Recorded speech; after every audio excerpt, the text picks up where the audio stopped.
Yayo. Je vous souhaite la bienvenue à la chaîne YouTube École de Sagesse. Mon prénom est Conan. Je suis ivoirien. Mon prénom signifie le courage et la force. J'anime l'émission « Les religions en Afrique ». À travers cette émission, je vais parler des religions étrangères introduites en Afrique, puis des spiritualités ancestrales de la communauté noire. Il est important de thématiser ouvertement ces différentes croyances au sein de la communauté noire, pour lutter contre l'abrutissement religieux et l'imposition culturelle des nations étrangères qui ont imposé leur religion aux ancêtres du peuple noir. À notre époque, il est important que le peuple noir se débarrasse de toute forme du colonialisme lié aux religions étrangères. Cette émission est un instrument pour vous inciter à la réflexion, pour briser les chaînes religieuses du colonialisme. Aujourd'hui, je vais faire un exposé sur les abus de l'islam. Pour expliquer les barbaries commises par l'islam qui prétend être la vraie religion, je vais parler du thème suivant. L'islam et la déification des intérêts humains. Les dogmes islamiques sont basés sur 6 thèmes fondamentaux qui sont Dieu, les anges, les Écritures, les prophètes, le jugement dernier et la prédestination. La conception de Dieu influence la définition des autres thèmes. La pensée dominante de l'islam voudrait que l'on croie exactement aux descriptions de Dieu mentionnées dans le Coran. Selon le Coran, Dieu serait assis sur son trône et aurait des mains. Les humains ne devraient pas se poser des questions sur Dieu, car il serait incomparable. De plus, les humains ne seraient pas en mesure de juger. Selon le Coran, différentes missions spécifiques seraient réparties entre les anges. Certains anges seraient chargés d'observer les comportements des musulmans dans la vie quotidienne, d'autres interrogeraient les morts dans les tombeaux. Le Coran reconnaît l'existence de l'ange de la mort et de l'ange Djibril, connu sous le nom de Gabriel qui aurait transmis la révélation divine aux prophètes. L'islam reconnaît aussi les mêmes anges comme dans le christianisme. L'ange Michel, Raphaël, Gabriel, Satan, les anges déchus, etc. Selon l'islam, Satan et les anges déchus seraient la cause des péchés et de la pratique de la magie. Le jugement dernier, encore appelé Yom al-Din, occupe une place importante dans la pensée et la piété musulmane. Il pourrait être considéré comme une promesse pour les pieux, ou une menace pour les infidèles. Seul Dieu connaîtrait la date du jour dernier. Ce thème suscite des divergences théologiques. La pensée dominante de l'islam voudrait que l'on croie exactement aux descriptions du paradis et de l'enfer mentionnées dans le Coran.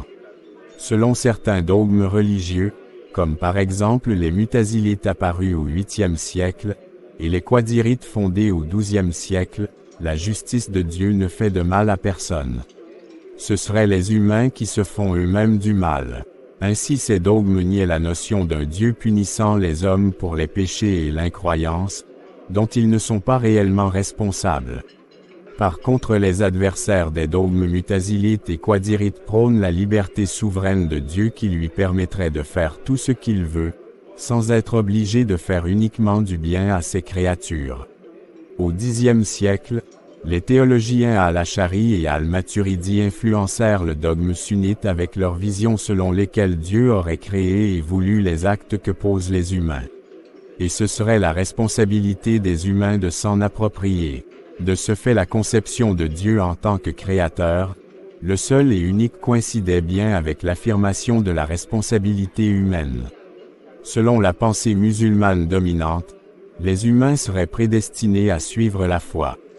Selon eux, la dignité et la liberté des humains seraient moins importants que la défense de l'honneur de Dieu. Par contre, un grand nombre de théologiens sont plutôt d'avis que Dieu ne guiderait pas tous les humains à la foi, car il les laisserait dans l'égarement. Il existe de différentes opinions théologiques au sujet de la parole de Dieu, encore appelée les Écritures. Ici, il s'agissait de savoir si le Coran qui représente la parole divine est créé ou incréé.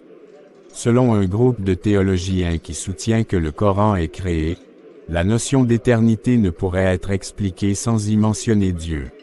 Les sunnites décrivent le Coran en tant que livre sacré et créé, qui serait la manifestation de l'éternel discours intérieur divin révélé oralement ou par écrit. Les opposants à cette pensée de création du Coran pensent que la création du Coran serait un blasphème contre la nature divine de ce livre. L'islam reconnaît certains textes religieux comme étant des textes révélés. Il s'agit des livres comme par exemple le Coran révélé à Mahomet, la Torah révélée à Moïse, les psaumes révélés à David, les évangiles à Jésus. Cependant l'islam condamne les juifs et les chrétiens pour avoir falsifié leurs écritures et pour le fait qu'ils refusent de considérer Mahomet comme étant le dernier prophète. C'est pour ces deux raisons que l'islam considère les juifs et les chrétiens comme étant des infidèles. À l'époque de Mahomet, la parole divine était enseignée uniquement oralement. C'était après la mort de Mahomet qu'un premier recueil du Coran fut compilé sous l'autorité du premier calife et beau-père de Mahomet, Abou Bakr as-Siddiq. Au fil du temps, d'autres recueils ont été ajoutés au Coran. Les textes du Coran choisis ont suscité des débats théologiens, car la rédaction du Coran est soumise à l'influence des intérêts des rédacteurs, des chefs politiques et religieux. La plupart des musulmans, par respect pour le livre du Coran, se lavent les mains avant de le toucher ou de le lire. Selon les textes religieux musulmans, l'arabe aurait été révélé à Adam en 29 lettres. C'est pourquoi les musulmans conservateurs s'opposaient à la traduction du Coran dans d'autres langues, car la parole de Dieu aurait été imitée. Malgré cette opposition, cela fut fait. Concernant la désignation des prophètes, il y a eu de différentes propositions. Les chiites sont d'avis que les descendants du prophète Mahomet par sa fille Fatima et son mari Ali devraient être choisis comme des prophètes. Les kharidjites par contre se séparèrent d'Ali et des Omeyyades, puis sont d'avis que la foi seule ne suffirait pas pour éviter l'enfer. Toute personne ayant commis un grave péché serait condamnée en enfer.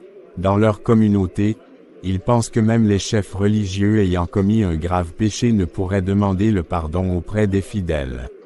La majorité des musulmans pensent que la foi et les actes du croyant sont très importants. Toutefois, seul Dieu pourrait juger si une personne est croyant ou infidèle.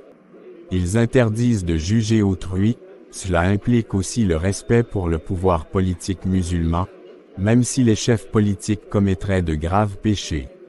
Ainsi, ils refusèrent l'idéal des kharidjites qui consiste à créer sur terre une pure communauté de croyants. Selon la grande majorité des musulmans, toute personne pourrait devenir un croyant s'il pratique les 5 piliers de la foi. Les 5 piliers de l'islam sont les devoirs fondamentaux de tous les musulmans. Ces 5 piliers sont le jeûne du Ramadan par an, la prière qui se fait 5 fois par jour, l'aumône légale envers les nécessiteux, la profession de la foi en l'existence et l'unicité de Dieu, et en la prophétie de Mahomet, puis le pèlerinage à la Mecque par an. Ils sont symboliquement représentés par une étoile à 5 pointes pour démontrer qu'ils sont tous égaux. Les 5 piliers forment un dogme commun pour tous les musulmans. L'origine exacte des 5 premiers piliers de l'islam est inconnue. Mais une élite musulmane pense que les 4 premiers piliers viendraient du manichéisme qui est un mélange entre plusieurs religions telles que le judaïsme, le bouddhisme, le brahmanisme, le christianisme et le zoroastrisme. Ces 4 premiers piliers font partie des principes fondamentaux du manichéisme. Le chiisme a influencé l'islam en servant d'ouverture à l'influence d'autres religions comme par exemple chrétiennes, juives et polythéistes. La grande majorité des musulmans sont des sunnites. Les kharidjites adoptent dès le début de cette religion un 6e pilier de l'islam qui est le service pour Dieu. Les chiites quant à eux ont ajouté 4 autres piliers aux 6 piliers précédents. Ils ont en tout 10 piliers. Ces 4 nouveaux piliers sont le 5e du butin pour payer les savants considérés comme les héritiers des prophètes, la loyauté envers les 12 imams de la maison du prophète Mahomet et le désaveu à l'égard de leurs ennemis, l'ordonnance du bien et l'interdiction du mal, puis finalement l'arcane du secret.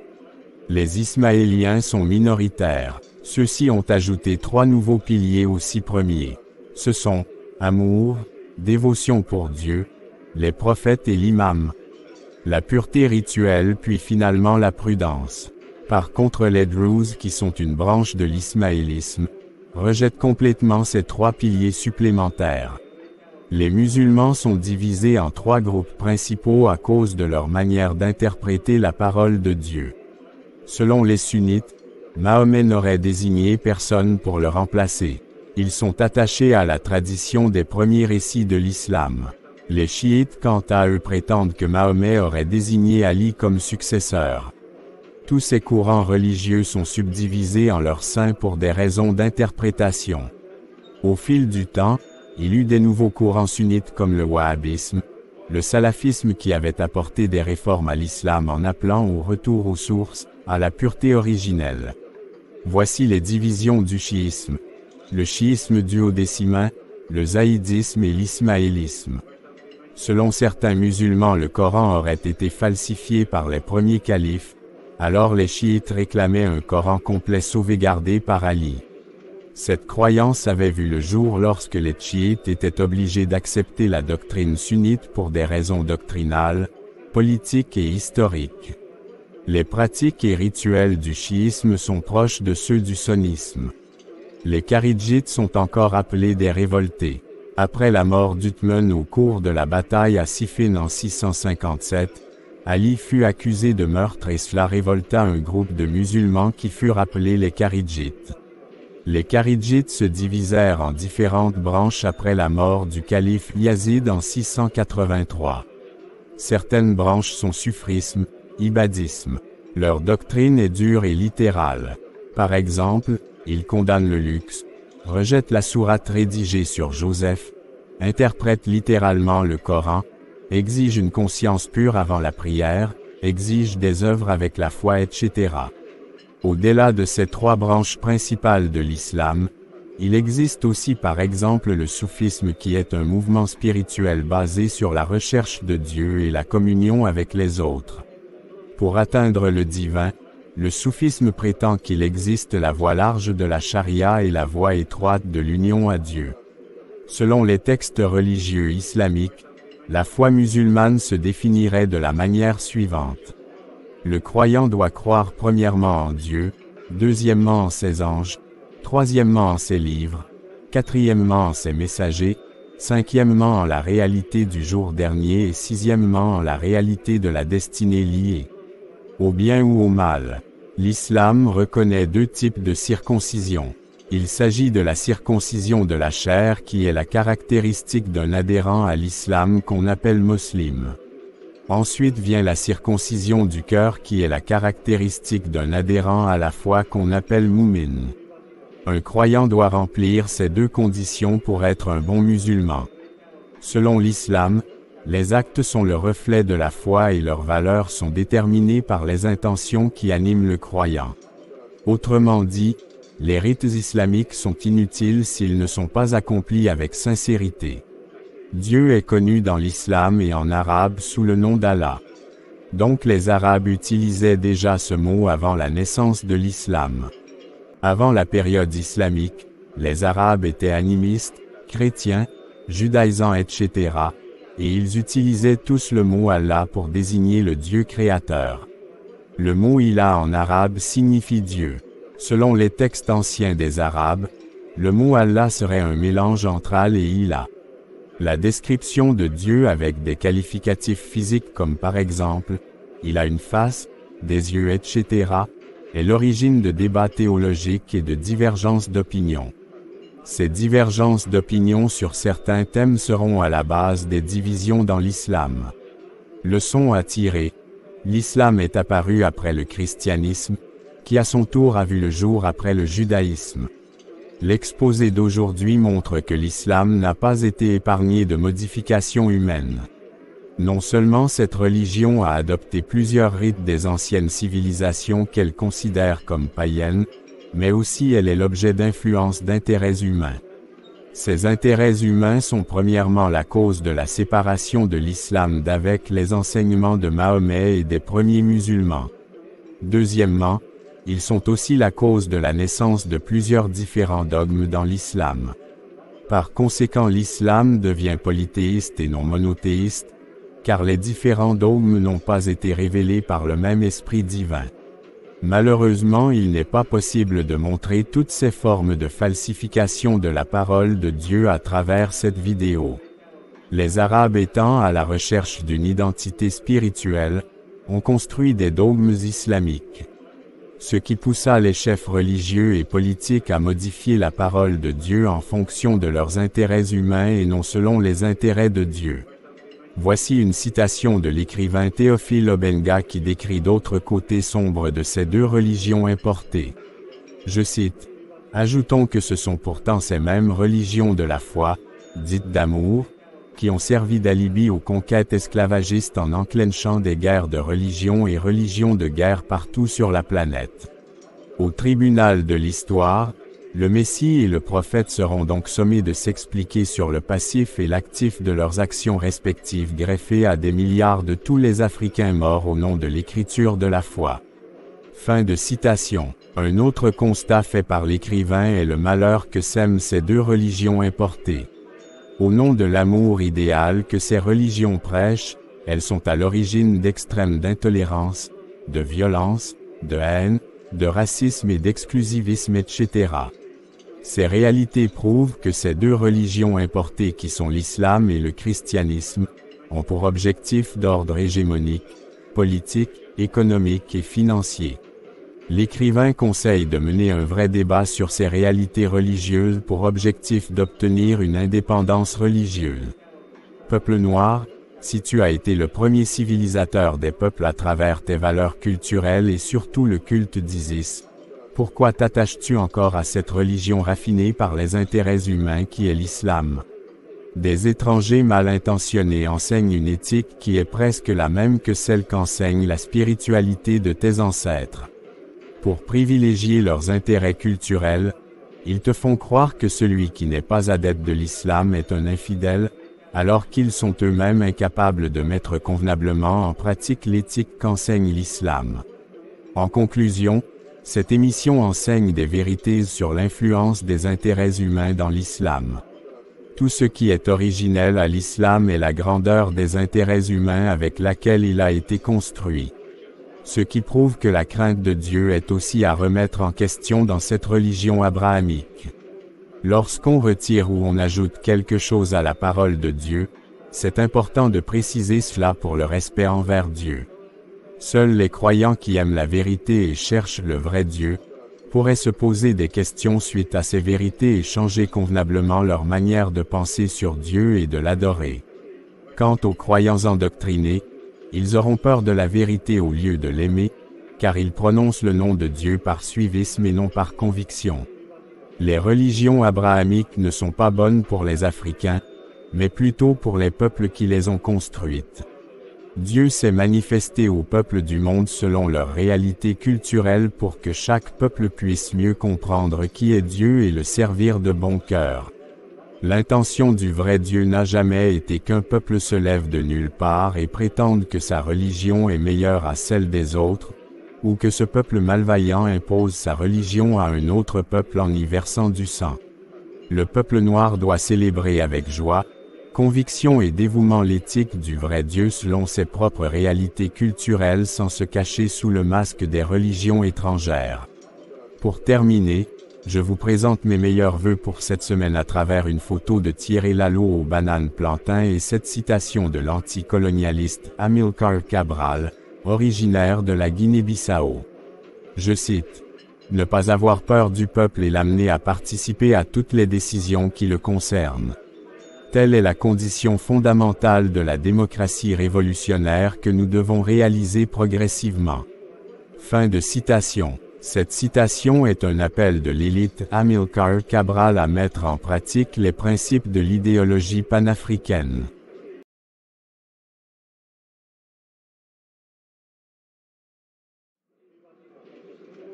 Très chers abonnés, merci pour votre attention et veuillez partager cette vidéo au maximum à vos contacts pour permettre à plusieurs de s'instruire.